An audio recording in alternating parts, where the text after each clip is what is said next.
നിലമ്പൂർ ഉപതെരഞ്ഞെടുപ്പിൽ ഏതാണ്ട് ചിത്രം വ്യക്തമായിരിക്കുകയാണ്. ചതുഷ്കോണ മത്സരമാണ് നിലമ്പൂരിൽ നടക്കാൻ പോകുന്നത്. ഒരു ഭാഗത്ത് യു ഡി എഫിനെ എതിർക്കാൻ LDF, പിന്നെ നിലവിൽ MLA ആയിരുന്ന PV അൻവർ തൃണമൂൽ കോൺഗ്രസിന്റെ ടിക്കറ്റിൽ മത്സരിക്കുന്നു. പിന്നെ നാലാമതായിട്ട് BJP നല്ലൊരു സ്ഥാനാർത്ഥിയെ, ക്രിസ്ത്യൻ സ്ഥാനാർത്ഥിയെ നിർത്തിയിട്ടുണ്ട്.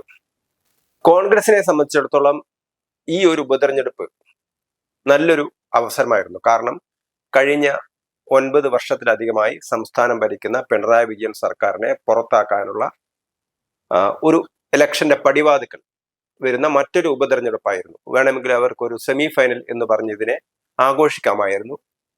കാരണം UDFന്റെ പരമ്പരാഗത മണ്ഡലമായിരുന്നെങ്കിലും കഴിഞ്ഞ 2 തവണ 2016 2021 തെരഞ്ഞെടുപ്പുകളിൽ UDFകാരുടെ തന്നെ വോട്ട് വാങ്ങിക്കൊണ്ടാണ് LDFന്റെ പിന്തുണയുള്ള സ്ഥാനാർത്ഥിയായ PV അൻവർ വിജയിച്ചത്. അവർക്ക് വേണമെങ്കിൽ PV അൻവർ LDF വിട്ട് പുറത്തു പോയതിന് ശേഷം അൻവറുമായി സഹകരിച്ചുകൊണ്ട് സുഖമായിട്ട് ആ സീറ്റ് തിരിച്ചു പിടിക്കാമായിരുന്നു.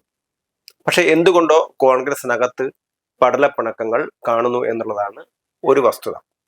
അൻവറിന്റെ ധാർഷ്ട്യമാണ് അതിന് കാരണമെന്ന് ചിലരൊക്കെ പറയുന്നുണ്ട്. LDFനെ സംബന്ധിച്ചിടത്തോളം അവർക്കും ഇതൊരു വലിയ വെല്ലുവിളിയാണ്. കാരണം 9 വർഷം പൂർത്തിയാക്കുന്ന സർക്കാർ 2ാമത്തെ ടേമിൽ 4ാമത്തെ വർഷം പൂർത്തിയായി. പിണറായി വിജയന്റെ ഭരണ നേട്ടങ്ങളാണ് അവരെടുത്തു പറയുന്നത്. അങ്ങനെ ഒരു ആഘോഷമൊക്കെ നടന്നതിന്റെ ശേഷമാണ് ഒരു തെരഞ്ഞെടുപ്പ് പൊടുന്നനവേ വരുന്നത്. നേരത്തെ ഈ തെരഞ്ഞെടുപ്പ് വരുമോ എന്ന് ആർക്കും ഉറപ്പുണ്ടായിരുന്നില്ല. LDFനെ സംബന്ധിച്ചിടത്തോളം ഈ ഒരു ഉപതെരഞ്ഞെടുപ്പിൽ തോറ്റാൽ അത് ഒരു സ്വാഭാവികമായും അവർക്കൊരു തിരിച്ചടിയാകും. കാരണം പിണറായി വിജയനെതിരെ വ്യക്തിപരമായ ആരോപണങ്ങൾ വരെ ഉയർത്തിയാണ് PV അൻവർ പുറത്തുപോയത്. അപ്പം അൻവർ MLA ആയിരുന്നത് അൻവറിന്റെ ഔദാര്യം കൊണ്ട് മാത്രമാണ്. LDFന്റേതല്ല എന്ന് എടുത്തു പറയാവുന്ന ഒരു വിജയമായിരിക്കും UDF പരാജയപ്പെടുകയാണെങ്കിൽ, LDF പരാജയപ്പെടുകയാണെങ്കിൽ സംഭവിക്കുമായിരുന്നത്. ഇവിടെ എന്തുകൊണ്ടാണ് UDFനകത്ത് പ്രശ്നം വന്നത്, അല്ലെങ്കിൽ എന്തുകൊണ്ടാണ് UDFലേക്ക് ഒരു പൂർണ്ണ മെമ്പർഷിപ്പോടുകൂടി അൻവറിനെ എടുക്കാതിരുന്നത്? അതിശക്തമായ നിലപാടാണ് അൻവറിനെതിരായിട്ട് VD സതീശൻ എടുത്തിരിക്കുന്നത്. ഇതിന്റെ പിറകെയുള്ള എന്താണ്, അതിന്റെ ചേതോവികാരം എന്താണ്, ഇതിന്റെ കാരണം എന്താണ് എന്നുള്ളതാണ് വളരെ നമ്മളെ ചിന്തിപ്പിക്കുന്ന ഒരു വസ്തുത. കാരണം ഒരു വിജയം എത്തിപ്പിടിക്കാൻ കഴിയുന്ന സമയത്ത് ഒരു കൺഫ്യൂഷൻ ഉണ്ടാക്കാൻ വേണ്ടി ആ നേതൃത്വത്തിലുള്ള ആളുകൾ തന്നെ ശ്രമിക്കുന്നു എന്നുള്ളതാണ് നമുക്ക് വ്യക്തമാവുന്നത്. അപ്പൊ ഇതിന്റെ പിറകിൽ എന്തെങ്കിലും ഗൂഢാലോചനയുണ്ടോ? PV അൻവർ പറയുന്നത് VD സതീശൻ, അതായത് UDF പ്രതിപക്ഷ നേതാവ്, അദ്ദേഹം പിണറായിയുടെ ഒരു ഏജന്റ് എന്ന നിലയിലാണ് പ്രവർത്തിക്കുന്നത്. UDFനകത്ത് ഭിന്നതയുണ്ടാക്കാൻ, തന്നെ അടുപ്പിക്കാതിരിക്കാൻ ഒരു ശ്രമമാണ് VD സതീശൻ നടത്തിയത് എന്നാണ് പറയുന്നത്. അപ്പൊ ഇതിനെ നമുക്ക് പൂർണ്ണമായിട്ടും അവഗണിക്കാൻ പറ്റാത്തൊരു അവസ്ഥയാണുള്ളത്. കാരണം അടുത്ത നിയമസഭാ തെരഞ്ഞെടുപ്പിൽ UDFനൊരു ജയ സാധ്യത പലരും കാണുന്നുണ്ട്. പക്ഷേ 3ാം തവണയും പിണറായി വിജയൻ അധികാരത്തിലേക്ക് വരുമെന്ന് വിശ്വസിക്കുന്ന ആളുകളും കുറവല്ല. പക്ഷെ പിണറായി വിജയന്റെ സർക്കാരിനെതിരായിട്ട് നിരവധി ആരോപണങ്ങളുണ്ട്. അഴിമതി ആരോപണങ്ങളുണ്ട്, അതിന്റെ പ്രവർത്തനത്തിലുള്ള ആരോപണങ്ങളുണ്ട്, പിണറായിസം എന്ന് വരെ ആരോപിക്കപ്പെടുന്ന ആരോപണങ്ങളുണ്ട്. അപ്പൊ അതുകൊണ്ട് പിണറായിയെ പരാജയപ്പെടുത്താൻ വീണ്ടും ഒരു UDFനെ അധികാരത്തിലേറ്റാനുള്ള ഒരു സാധ്യതയൊക്കെ കൂടുതലാണ്. പക്ഷേ VD സതീശന് മുഖ്യമന്ത്രി ആവാനുള്ള സാധ്യത വളരെ കുറവാണ്. അപ്പൊ അതുകൊണ്ട് തനിക്ക് മുഖ്യമന്ത്രി ആകാൻ കഴിഞ്ഞില്ലെങ്കിൽ ഒന്നും വേണ്ട എന്നുള്ളൊരു നിലപാട് VD സതീശൻ എടുത്താണോ, ഇവിടെ തന്നെ അടിച്ച് പിരിയുകയാണോ എന്നുള്ളൊരു സംശയം പലരിലും ഉദിച്ചിട്ടുണ്ട്. 2ാമത്തൊരു കാരണം മുസ്ലിം ലീഗാണ്. മുസ്ലിം ലീഗിനെ സംബന്ധിച്ചിടത്തോളം അവർ മുന്നണി മര്യാദ വളരെ നന്നായിട്ട് പാലിക്കുന്ന ഒരു പാർട്ടിയാണ്. അവരെ ടേക്കൺ ഫോർ ഗ്രാൻഡഡ് ആയിട്ട് എടുക്കാൻ പറ്റും, അവരെ വിശ്വാസത്തിൽ എടുക്കാൻ പറ്റും, അവരെ സംശയിക്കേണ്ട കാര്യമില്ല എന്നൊരു പേര് അവർക്കുണ്ട്. പക്ഷേ ഒരിക്കലും ആര്യാടൻ ഷൗക്കത്തുമായിട്ട് അവർക്ക് എത്രത്തോളം യോജിച്ചു പോകാൻ കഴിയും എന്നുള്ളത് വലിയൊരു ചോദ്യചിഹ്നമാണ്. കാരണം ആര്യാടൻ മുഹമ്മദ് ലീഗുമായിട്ട് വളരെയേറെ ശത്രുതാപരമായ സമീപനം വെച്ച് പുലർത്തിയിരുന്ന ആളാണ്. ലീഗുമായിട്ട് അദ്ദേഹം ഫൈറ്റ് ചെയ്തിരുന്നു. മുമ്പൊക്കെ നിലമ്പൂരിൽ ആര്യാടൻ മുഹമ്മദ് വിജയിച്ചിരുന്നത് UDFന്റെ ഭാഗമാണെങ്കിൽ പോലും അദ്ദേഹത്തിന് ഹൈന്ദവ ക്രിസ്ത്യൻ വോട്ടുകൾ നന്നായിട്ട് കിട്ടിയിരുന്നു. അപ്പൊ അങ്ങനെ ഒരു മതേതര നേതാവ് എന്ന പ്രതിച്ഛായുള്ള ഒരു നേതാവായിരുന്നു ആര്യാടൻ മുഹമ്മദ്.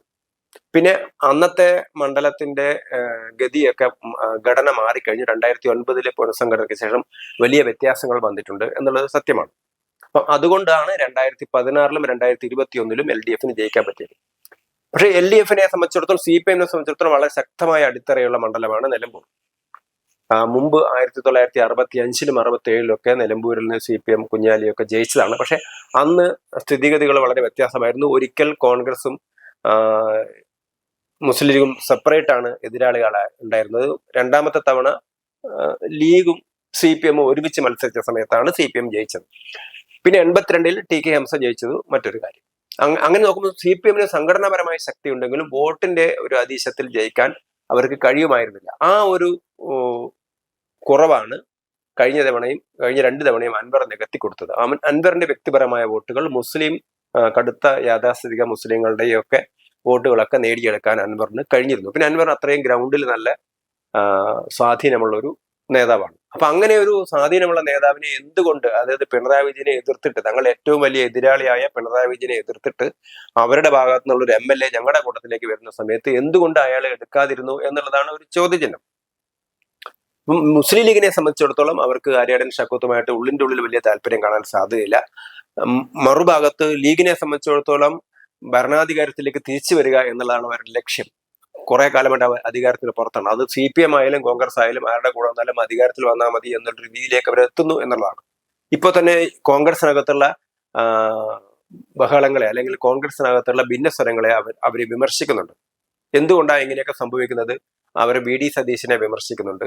അപ്പൊ അവരെ സംബന്ധിച്ചിടത്തോളം ഒരു മുന്നണി എന്ന നിലയിൽ ഞങ്ങൾ കോൺഗ്രസ് സ്ഥാനാർത്ഥിയെ വിജയിപ്പിക്കാൻ തയ്യാറാണെങ്കിലും ഇങ്ങനെയൊക്കെ കളിക്കുകയാണെങ്കിൽ ഞങ്ങൾ ഞങ്ങളുടേതായ രീതിയിൽ പോകും. വേണമെങ്കിൽ ആര്യാടൻ ഷൗക്കത്ത് തോറ്റാൽ LDF ജയിച്ചോട്ടെ, വേണമെങ്കിൽ അടുത്ത തെരഞ്ഞെടുപ്പിൽ വേണമെങ്കിൽ LDFന്റെ കൂടെയും പോവാം, അല്ലെങ്കിൽ LDFനെതിരെ മത്സരിക്കുമ്പോഴും ഈ മുന്നണിയിലെ ഞങ്ങളില്ലാതെ ഒന്നും നടക്കില്ല എന്ന് തോന്നുന്ന രീതിയിൽ ഞങ്ങൾക്ക് കുറച്ചുകൂടി മേധാവിത്വം കിട്ടാൻ വേണ്ടി വേണമെങ്കിൽ ഒന്ന് ചവിട്ടി പിടിക്കാനും ലീഗ് തയ്യാറാകുമോ എന്ന സംശയം ഉദിക്കുന്നുണ്ട്. അപ്പൊ അതുകൊണ്ട് തന്നെ LDFന്റെ സ്ഥാനാർത്ഥിക്ക് ഒരു ജയസാധ്യത കൽപ്പിക്കുന്നുണ്ട്. പക്ഷെ മറുഭാഗത്ത് സ്വരാജിനെ സംബന്ധിച്ചിടത്തോളം അത്രയധികം സ്വീകാര്യനില്ലാത്ത നേതാവാണ്. കാരണം ആയിരക്കണക്കിന് CPM വോളണ്ടിയർമാരെ സംബന്ധിച്ചിടത്തോളം, CPM കേഡർമാരെ സംബന്ധിച്ചിടത്തോളം അവർക്ക് ആവേശം നൽകാൻ കഴിയുന്ന, അല്ലെങ്കിൽ അവരുടെ സംസ്ഥാന സെക്രട്ടേറിയറ്റ് അംഗം എന്ന നിലയിലുള്ള ഒരു നേതാവാണ് സ്വരാജ്. പക്ഷെ അദ്ദേഹത്തിന് സാധാരണക്കാരുടെ ഇടതുപക്ഷക്കാരല്ലാത്ത ആളുകളുടെ വോട്ട് കിട്ടാനുള്ള സാധ്യത കുറവാണ്. പ്രത്യേകിച്ച് BJP ഹിന്ദു അനുഭാവികളൊക്കെ തന്നെ. കാരണം ഇപ്പോ നമ്മൾ 2 സംഭവങ്ങളാണ് ഇപ്പൊ കണ്ടുകൊണ്ടിരിക്കുന്നത്. ഒന്ന്, ശർമിഷ്ഠ പനോലി എന്ന് പറയുന്ന ഒരു യുവതിയെ, 22 വയസ്സുള്ള LLB വിദ്യാർത്ഥിയെ പോലീസ് അറസ്റ്റ് ചെയ്തിരിക്കുകയാണ്. അപ്പം അവര് ഇന്ത്യൻ പട്ടാളത്തിന് വേണ്ടിയിട്ടാണ് അവർ വാദിച്ചത്. മുംബൈയിലെ ബോളിവുഡ് താരങ്ങളൊക്കെ തന്നെ പഹൽഗാം ആക്രമണം വന്ന സമയത്തൊക്കെ ഇന്ത്യക്ക് വേണ്ടി ഓപ്പൺ ആയിട്ട് രംഗത്ത് വന്നില്ല എന്നൊക്കെ വിമർശിച്ചിരുന്നു അവർ. പക്ഷെ അതിന്റെ കൂട്ടത്തിൽ അവർ ഇസ്ലാം മതത്തിനെതിരായ ചില മതപരമായ പരാമർശങ്ങൾ നടത്തി എന്നുള്ള ആരോപണത്തിന്റെ പേരിലാണ് അവർക്കെതിരെ കേസെടുത്തത്. അതേപോലെ തന്നെ പത്രപ്രവർത്തകയായ നൂപുർ ശർമ്മയ്ക്കെതിരായിട്ടും, BJP നേതാവായിരുന്ന നൂപുർ ശർമ്മയ്ക്കെതിരായിട്ടും ഇതേപോലെ തന്നെ കേസെടുത്തിരുന്നു. ഇതിന് സമാനമായിട്ട് കേസെടുക്കാൻ പാകപ്പെട്ട ഒരാളാണ് സ്വരാജ് എന്നുള്ളതാണ് മറ്റൊരു ആരോപണം. കാരണം ശബരിമല അയ്യപ്പനെയൊക്കെ വളരെ മോശമായി ചിത്രീകരിച്ച് ഹിന്ദു വിശ്വാസികളുടെ വികാരത്തൊക്കെ വ്രണപ്പെടുത്തിയ ആളാണ് സ്വരാജ് എന്ന അഭിപ്രായമുണ്ട്. പക്ഷെ ഇവിടെ BJP നേരത്തെ ചെറിയൊരു ഫൗള് കാണിച്ചിരുന്നു. കാരണം ഒരു സ്ഥാനാർത്ഥി നിർണയത്തിൽ അവർ അല്പം വൈകി, അല്ലെങ്കിൽ സ്ഥാനാർത്ഥികൾ നിർണയിക്കണോ, സ്ഥാനാർത്ഥി വേണോ എന്നുള്ളൊരു തീരുമാനം വരെ ഉണ്ടായിരുന്നു. അങ്ങനെയൊക്കെ സ്ഥാനാർത്ഥിയെ BJP നിർത്തിയിരുന്നില്ലെങ്കിൽ ആ വോട്ട് ഒരുപക്ഷെ UDFന് ലഭിക്കുമായിരുന്നു. കാരണം സ്വരാജിനോടുള്ള ദേഷ്യം കൊണ്ട്. പക്ഷെ ഇത്തവണ BJP ശക്തനായ ഒരു സ്ഥാനാർത്ഥിയെ നിർത്തിയിരിക്കുകയാണ്. ഒരുപക്ഷെ സംസ്ഥാന രാഷ്ട്രീയത്തിൽ അത്ര അറിയപ്പെടുന്ന ആളല്ലെങ്കിലും നിലമ്പൂരിൽ വോട്ട് പിടിക്കാൻ പറ്റുന്ന, കാരണം 12% വരുന്ന ക്രിസ്ത്യൻ കമ്മ്യൂണിറ്റിയിൽ കാര്യമായ സ്വാധീനം ചെലുത്താൻ പറ്റുന്ന ഒരു നേതാവിനെയാണ് BJP സ്ഥാനാർത്ഥിയായി നിർത്തിയിരിക്കുന്നത്. അതേപോലെ തന്നെ മറുഭാഗത്ത് 4ാം സ്ഥാനാർത്ഥി എന്ന് പറയുന്നത് അൻവറാണ്. അൻവറും ഒരു 15,000 വോട്ടൊക്കെ നിഷ്പ്രയാസം പിടിക്കാൻ പറ്റുന്ന ഒരു സ്ഥാനാർത്ഥിയാണ് അൻവർ. അപ്പൊ അതുകൊണ്ട് തന്നെ BJPയും ഒരു 10,000 മുതൽ 15,000 വരെ വോട്ട് പിടിക്കുകയും അൻവർ മുതൽ 15,000 വോട്ട് പിടിക്കുകയും ചെയ്തു കഴിഞ്ഞാൽ നമുക്ക് ഒരിക്കലും ഫലം പ്രവചിക്കാൻ പറ്റാത്ത രീതിയിലേക്കാണ് നിലമ്പൂർ പോകുന്നത്. കാരണം ഒരു പക്ഷേ LDFന് കിട്ടുമായിരുന്ന, കഴിഞ്ഞ തെരഞ്ഞെടുപ്പിൽ LDFന് കിട്ടിയിരുന്ന, ഇത്തവണ UDFന് കിട്ടുമായിരുന്ന വോട്ടാണ് അൻവർ സമാഹരിക്കാൻ പോകുന്നത്. മുസ്ലിം വോട്ട് അത് മുമ്പൊക്കെ UDF-ന് കിട്ടിയിരുന്നതാണ്. കഴിഞ്ഞ 2 തെരഞ്ഞെടുപ്പുകളിലും അത് LDF-നാണ് കിട്ടിയിരുന്നത്. ആ വോട്ട് പിടിച്ചത് അൻവറാണ്. അൻവർ സ്വതന്ത്രനായി നിൽക്കുന്ന സമയത്ത് ആ വോട്ടുകളൊക്കെ സമാഹരിച്ച് ഒരു 15,000 വോട്ടെങ്കിലും നിഷ്പ്രയാസം അൻവറിന് സമാഹരിക്കാൻ കഴിയും. അത് ഇത്തവണ UDF-ന് കിട്ടേണ്ടിയിരുന്ന വോട്ടാണ്. അതേപോലെ തന്നെ BJP-യുടെ വോട്ട് BJPക്ക് തന്നെയാണ് പോകുന്നത്. പക്ഷേ ഇത്തവണ BJP സ്ഥാനാർത്ഥിയെ നിർത്തിയിരുന്നെങ്കിൽ UDF-ന് കിട്ടേണ്ട വോട്ടാണ്. അപ്പൊ അതുകൊണ്ട് തന്നെ ഇവിടെ പ്രതീക്ഷകൾ കൂടുതൽ അനുകൂലമാവുന്നത് LDF-ന് വേണ്ടി ആണെന്ന് വേണമെങ്കിൽ നമുക്ക് പറയാം. പക്ഷേ UDF-നെ സംബന്ധിച്ചിടത്തോളം അവരുടെ ശുഭപ്രതീക്ഷ എന്ന് പറയുന്നത് കഴിഞ്ഞ തെരഞ്ഞെടുപ്പിലൊക്കെ ഉണ്ടായിരുന്ന ഒരു 50,000-ത്തിലധികം വോട്ടിന്റെ ലീഡാണ്. പക്ഷേ 2019 ലോക്സഭാ തെരഞ്ഞെടുപ്പിൽ രാഹുൽ ഗാന്ധി വിജയിച്ച സമയത്തും നിലമ്പൂർ മണ്ഡലത്തിൽ വലിയ ലീഡാണ് UDF-ന് കിട്ടിയിരുന്നത്. പക്ഷേ തൊട്ടടുത്ത നിയമസഭാ തെരഞ്ഞെടുപ്പിൽ അൻവറാണ് ജയിച്ചത്.